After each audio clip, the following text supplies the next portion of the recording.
Welcome to Penny Productions. Dreamer Cats TV. There are lots of local country walks. The Saxon Shore Way, North Downs Way and Green Sand Way too. But let's invent our own. The Mill Way. The town of Hythe boasts of its own lovely watermill, and I've done a YouTube video of my walk to the Stamford Windmill. But today we're hunting for mills along the East Stour River, predominantly water ones. I started my walk in Hythe along the banks of the Royal Military Canal, which was built to fend off an invasion from none other than Napoleon Bonaparte, which fortunately didn't happen. But ironically, it's now a peaceful beauty spot. And then when I spotted the distant chapel ruins, I climbed the escarpment which marked what used to be the coastline in Roman and I guess Saxon times too. This would make the perfect vantage point for an 18th or 19th century smuggler to keep an eye out for contraband and pesky customs officers. Is it any surprise that one of the most notorious Kentish smuggling gangs was based in the nearby village of Aldington, when returning soldiers from the Napoleonic Wars faced a harsh economy? Aldington is brimming with so much history that even the main street is a Roman road, although it's probably been updated a few times. And the Royal Mail postbox is one of those fancy, posh Victorian ones.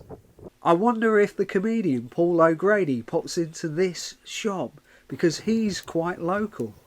But we're here for mills, one of which I found turning right up Callywell Lane to the Evegate Watermill. Today, alternative renewable energy is a hot topic, but the basic water wheel concept dates back thousands of years. Then I was off, across the fields, south of the river. We'd had a significant drought this year in the southeast. My water butt had been empty for weeks, if not months, but the recent spate of rain showers seems to have triggered some last-minute growth. And talking about lack of water, here's the Hanover Mill near Mersham. But there's not really that much water these days. In fact, that seems to be the common theme with all these old watermills. You'd be lucky if you could drive a train set, let alone a series of full-size millstones these days. All this talk of water has made me thirsty, so I popped into the Farrier's Arms where they brew their own beer. How cool is that?